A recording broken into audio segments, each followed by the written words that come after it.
Story එක light. සිඳගත්තේ මහා නිල්ලාදී තෛලය.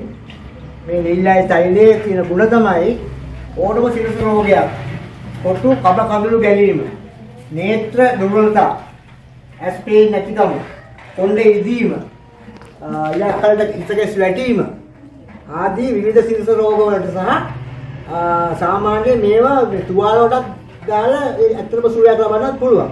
ඒ වගේ ඉතින් මේ නිල්ලාදී මහා තෛලය ඉතාම වටිනා කියන තරම්.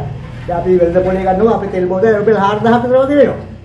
දැන් අපි මේකට ගොඩක් ඖෂධ වර්ග අපි දාලා ඊට පස්සේ අපි කඩසරක්කු දැම්ම අපි වෙනම ගෑනලා කල්කේට දාලා ඉතින් දැන් තමයි තෙල් දැන් බෑ ඒක දවස් ගානක් මෙතන හිදිනවා.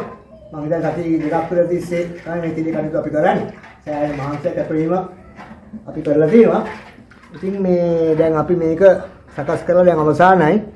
දැන් අපි මේක භාජන වලට දාන්න ඇතුළේ නිවුනට පස්සේ අර කටයුතු කරනවා. අතරදී මේ තෙල මේ අපිට කඩවල වලින් ගන්නව නම් ඇත්තටම මේවට අවශ්‍ය ඖෂධ වර්ග දාන්න නැහැ. දැන් අපි උදාහරණයක් කියනවා නම් මේවට මේ නිල් ලවරිය වගේ දේවල් හොයාගෙන දාන්නේ නැහැ. දැන් අතන තියෙන තවත් ආයුධ නිෂ්පාදනය කරනවා.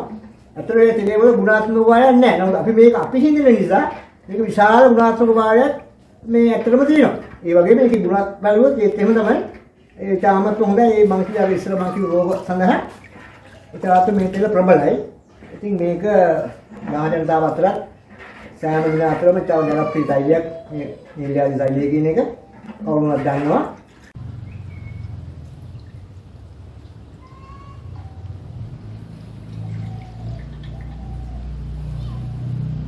අර කඩේ තියෙන තෙල් ඕකද? කොළ පාට. මහා බලගතු නීල යාදී තෛලය.